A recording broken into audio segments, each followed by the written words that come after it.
முன்னாள் போலீஸ் மா அதிபர் சிடி விக்ரமரத்ன தன்னைத்தானே துப்பாக்கியால் சுட்டுக்கொண்டு உயிரை மாய்த்த சம்பவம் பெரும் பரபரப்பை உண்டாக்கிய நிலையில் இப்பொழுது விசாரணைகள் நடந்து வர நேரத்தில் ஒரு முக்கிய சாட்சியாக இருப்பவர் தான் அந்த வீட்டில் 16 வருஷமாக இந்த முன்னாள் போலீஸ் மா அதிபருக்கு பாதுகாப்பு உத்தியோகத்தராக இருந்த ஒரு நபர். அவர் முக்கியமான விஷயத்தை இப்போ அம்பலப்படுத்தி இருக்கிறார். அது தொடர்பாகவும் பார்க்க இருக்கிறோம். அடுத்தது கொஞ்ச நாட்களுக்கு முன்னர் யாழ்ப்பாணம் கந்தர்மட சந்தியில் இருக்கிற ஒரு பிரைவேட் ஹாஸ்பிட்டலில் பிளட் டெஸ்டிங்குக்கு 150 ரூபா கூடு எடுத்ததுக்காக 30 லட்சம் ரூபா அபராதம் விதிக்கப்பட்டது. இப்படி அபராதம் விதிக்கப்பட்டும் இவ்வளவு செய்திகள் பரவலாக வந்தும் முக்கிய விஷயமாக பேசப்பட்டும் வவுனியாவில் ஒரு தனியார் வைத்தியசாலை அதே சம்பவத்தை செஞ்சு 5 லட்சம் ரூபாய் அபராதம் இப்போ விதிக்கப்பட்டிருக்கிறது. அடுத்ததாக முக்கியமாக பார்க்க இருப்பது மக்களுக்கான ஒரு விஷயம். ஆம்புலன்ஸ் சேவைகள், ஆம்புலன்ஸ் அடிக்கடி இப்போ உடனடியாக ஆம்புலன்ஸ் வர முடியாத போக்குவரத்து நெரிசல் உள்ள இடங்களுக்கு இலங்கை முழுவதுமாக மோட்டார் சைக்கிள் மூலமாக ஒரு டாக்டர், நன்கு பயிற்றுவிக்கப்பட்ட டாக்டரும் அடிப்படை மருந்துகள் அடிப்படை வசதிகளோட கூடிய ஒரு மோட்டார் சைக்கிளை இலங்கை முழுவதுமாக அது பயன்பாட்டுக்கு விட போகிறாங்க. காத்தான்குடியில் ஒரு இளைஞர் ஒருவர் உயிரிழந்த சம்பவம் பெரும் பரபரப்பை ஏற்படுத்தியிருக்கிறது. கட்டட நிர்மாணம் வேலை போய்கொண்டிருக்கையில் தான் இந்த இளைஞர் உயிரிழந்திருக்கிறார். அது தொடர்பாகவும் பார்க்க இருக்கிறோம். அடுத்தது போலீஸ் உப பரிசோதகர் போதைப்பொருளோடு கைதாகி இருக்கிறார். அவர் தொடர்பாகவும் பார்க்க இருக்கிறோம்.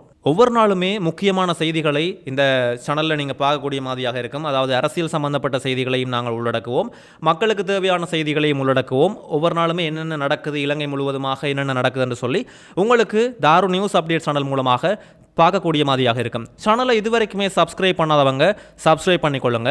இப்போ 2000 சப்ஸ்கிரைபர்ஸை நாங்கள் தாண்டிட்டோம். இது 1 லட்சம் சப்ஸ்கிரைபர்ஸ், இன்னும் நிறைய சப்ஸ்கிரைபர்ஸை எடுக்கிறதுக்கான நோக்கம் தான் எங்களுக்கு இருக்குது. காரணம் என்னென்னா, மக்களுக்கு பயனுள்ள செய்திகளை தெளிவாக தெரியப்படுத்தி சப்ஸ்கிரைபர்ஸையும் அதிகப்படுத்தி செய்தி சேவையை இன்னும் விரிவாக்க வேண்டும் என்பதுதான் எங்கள் ஒரு நோக்கமாக இருக்கின்றது. சரி, முதலாவது செய்திக்கு வரலாம்.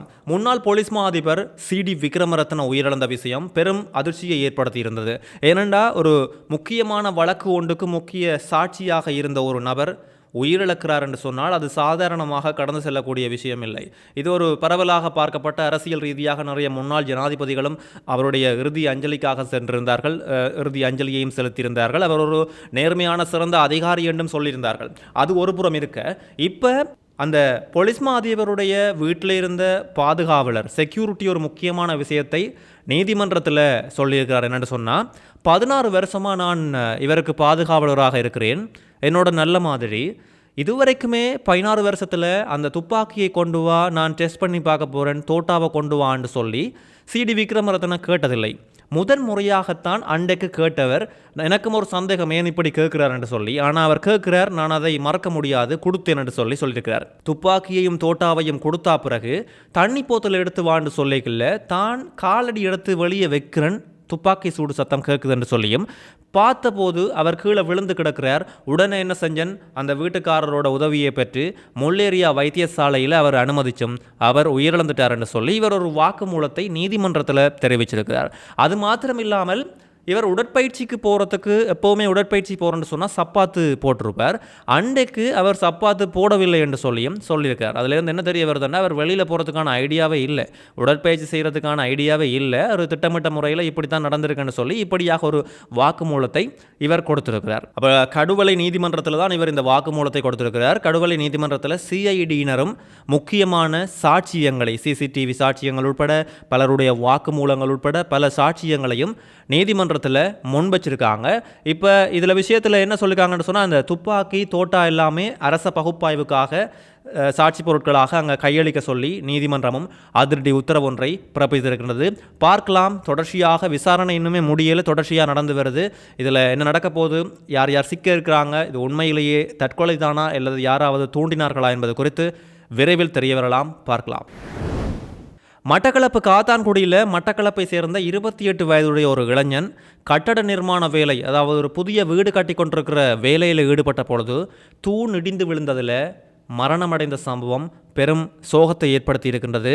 அந்த கட்டடம் அவர் கட்டி கொண்டிருக்கல தூண் இடிஞ்சு விழுந்ததால் தான், அவருக்கு மேலே விழுந்ததால் தான் இந்த உயிரிழப்பு சம்பவம் பதிவாகி இருக்கிறதா மட்டக்களப்பு போலீஸாரும் உறுதிப்படுத்தியிருக்கிறாங்க. அது தொடர்பான விரிவான விசாரணைகள் தொடர்ச்சியாக நடந்து வருது. பணச்செலவை தடுப்பு சட்டத்தின் கீழே நாமல் ராஜபக்சவுக்கு வழக்கு கொண்டு போய் கொண்டிருக்கு. இந்த வழக்கு இன்றைக்கு நீதிமன்றத்தில் எடுத்துக்கொள்ளப்பட்ட போது நாமல் ராஜபக்ச உட்பட அது சம்பந்தப்பட்ட 4 சந்தேக நபர்கள் அங்கே முன்னிலையாக இருந்தாங்க. இப்போ இவங்களுக்கு என்ன சொல்லியிருக்கேன்னு சொன்னால், அக்டோபர் மாதம் 29ஆம் தேதிக்கு இந்த வழக்கு ஒத்திவைக்கப்பட்டதாயும் அக்டோபர் 29 நீதிமன்றத்துக்கு இவர்கள் வரணும் என்று சொல்லியும் நீதிமன்றம் உத்தரவை பிறப்பித்திருக்கின்றது. அதோட கோட்டபாய ராஜபக்ச, முன்னாள் ஜனாதிபதி கோட்டபாய ராஜபக்சவின் தனிப்பட்ட செயலாளராக பணியாற்றிய சுகீஸ்வர பண்டாரவும் இன்றைக்கு நீதிமன்றத்தில் முன்னிலையாக இருக்கிறார். அவரும் அரசாங்கத்திட்ட இருந்து ஒரே நேரத்தில் 2 சம்பளம் எடுத்த வழக்கு தொடர்பாகத்தான் இப்போ அவருக்கு வழக்கு போய்கொண்டிருக்குது. ஒரு முடிவே இல்லாமல் தொடர்ச்சியாக ஒத்திவைக்கிறதும் வாரதும் போகிறதுமாக தான் இருக்குது. பார்க்கலாம் என்ன முடிவு இவர்களுக்கு இருக்க போகுதுன்னு சொல்லி. ஏன் சொல்கிறேன்னு சொன்னால், நாமல் ராஜபக்சவுக்கு எவ்வளவோ நாளாக இந்த வழக்கு போய்கொண்டே இருக்குது. கிறிஸ் வழக்கு போச்சு, இது கிறிஸ் வழக்கு தான், பணச்செலவை தடுப்பு சட்டத்தின்களில் கிறிஸ் வழக்கு. எவ்வளவு நாள் போகிறது, என்ன முடிவுன்றதை பொறுத்திருந்து பார்ப்போம். இலங்கையில் 1990 என்ற சுவசெரிய சேவை மூலமாக ஒவ்வொரு இடங்களுக்குமே, முக்கியமாக அந்த போக்குவரத்து நெரிசல் உள்ள ஆம்புலன்ஸ் வர முடியாத இடங்களுக்கு வைத்திய சேவையை உடனடியாக வழங்கணும், நோயாளிகளை உடனடியாக குணப்படுத்தணும், அவர்கள் எந்த இடர்பாடும் இல்லாமல் குணம் பெறணும் என்று சொல்கிறதுக்காக என்ன செய்கிறாங்கன்னு சொன்னால், மோட்டார் சைக்கிள் சேவையை அறிமுகப்படுத்துகிறாங்க. ஆம்புலன்ஸ் மாதிரியே, ஆனால் மோட்டார் சைக்கிள் என்றால் வேகமாக அந்த இடங்களுக்கு போகக்கூடிய மாதிரியாக இருக்குமென்ற ஒரு காரணத்தால் ஒரு நன்கு பயிற்றுவிக்கப்பட்ட வைத்தியர் உட்பட அடிப்படை மருந்து மற்றும் அடிப்படை உபகரணங்கள், மருத்துவ உபகரணங்களோடு தான் இந்த மோட்டார் சைக்கிள் சேவை ஆரம்பிக்கப்பட இருக்கிறது. முதலாக கொழும்பில் இதனுடைய ஆரம்பம் நடக்க போகுது. கொழும்பு ஏரியாவில் இதை ஆரம்பித்து வைக்க போகிறாங்க. அடுத்த கட்டமாக இலங்கை முழுவதுமாகவே இந்த வைத்தியரோடு கூடிய மோட்டார் சைக்கிள் சேவை 1990 சுவசரிய சேவை இலங்கை முழுவதுமாக ஆரம்பிக்கப்பட இருக்கிறது. இது ஒரு சிறப்பான விஷயம். பார்க்கலாம். வவுனியாவில் ஒரு விபத்து ஒன்று சம்பவித்திருக்கின்றது. தம்புள்ளையில் இருந்து மரக்கரைகளை பருத்தித்துறை சந்தைக்கு கொண்டு வந்த நேரத்தில் தான் ஒரு வாகனம் மோதியதில், அதாவது வேக கட்டுப்பாட்டை இழந்து தான் இந்த வாகனம் மோதியதாக செய்திகளில் வெளிவந்திருக்கிறது. 2 இளைஞர்கள் உயிரிழந்திருக்கின்றார்கள். தம்புள்ளையிலிருந்து பருத்தித்துறைக்கு வந்த நேரத்தில் ஏனைன் ரோட் கனகராயன் குளத்தில் தான் இந்த சம்பவம் பதிவாக இருக்கிறது. விபத்து நடந்த உடனேயே வைத்தியசாலைக்கு அந்த இளைஞர்களை கொண்டு சென்றும் அவர்கள் வைத்தியசாலையில் உயிரிழந்து விட்டார்கள் என்று சொல்லி போலீசார் உறுதிப்படுத்தியிருக்கிறார்கள்.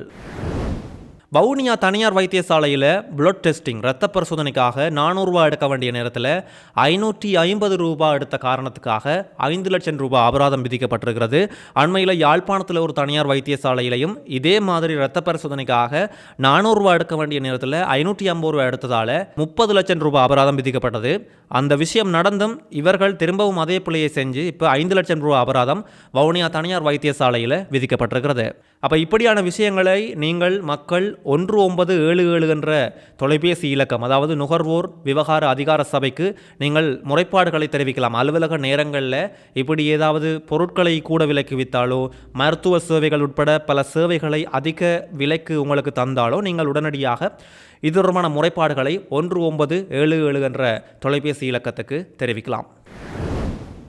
காலி பென்தோட்ட பீச்சில் பாலஸ்தீன சுற்றுலா பயணி பெண் ஒருவர் உயிரிழந்த சம்பவம் பெரும் அதிர்வலைகளை ஏற்படுத்தியிருக்கு.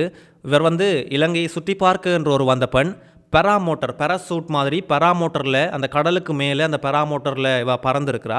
அந்த நேரம் 2 பேர் பறந்துருக்காங்க. அந்த பேராமோட்டரை இயக்கிய நபர் கொலம்பியா நாட்டை சேர்ந்தவர், அவர் தப்பிவிட்டார். பாலஸ்தீனத்தை சேர்ந்த இந்த பெண் அந்த பேராமோட்டர் விழுந்ததில் உயிரிழந்த சம்பவம் ஏற்பட்டிருக்கிறது. அவர் வைத்தியசாலையில் அனுமதிக்கப்பட்டும் அவர் உயிரிழந்திருக்கிறார்.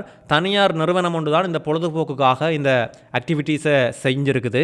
அப்போ இது தொடர்பாக இப்போ விசாரணைகள் நடந்து வருது. அந்த பெண்ணுக்கு 31 வயசுன்னு சொல்லப்பட்டிருக்கிறது. இந்த விசாரணைகளில் என்ன, யாரில் பிழை, என்ன நடந்தது தொடர்பாக பெண் தோட்ட காவல்துறையினர் மேலதிக விசாரணைகளை நடத்தி வருகின்றனர். தெகிவளையில் உப போலீஸ் பரிசோதகர் போதைப் பொருட்களோட கைதாகி இருக்கிறார். ஹெரோயின் போதைப் பொருளோட கைதாகி இருக்கிறார். கஞ்சா, ஹெரோயின், அதோட வெளிநாட்டு சிகரெட்டுகளும் இவர்கிட்ட இருந்து மீட்கப்பட்டதாக போலீஸ் ஊடக பேச்சாளர் எஃப்யூ புட்லர் தெரிவிச்சிருக்கிறார். அது மாத்திரம் இல்லாமல் இவருக்கு வயசு 26 வயசு தான். ஒரு இளம் போலீஸ் பரிசோதகர் என்று சொல்லலாம். இவர் போதைப் பொருளுக்கு நீண்ட காலமாக அடிமையானவர் என்று சொல்லியும் இப்போ உறுதிப்படுத்தப்பட்டிருக்கிறது. இப்போ கல்கிசை நீதவான் நீதிமன்றத்தில் இவரை முன்னிலைப்படுத்த நடவடிக்கைகளை எடுத்து வராங்க.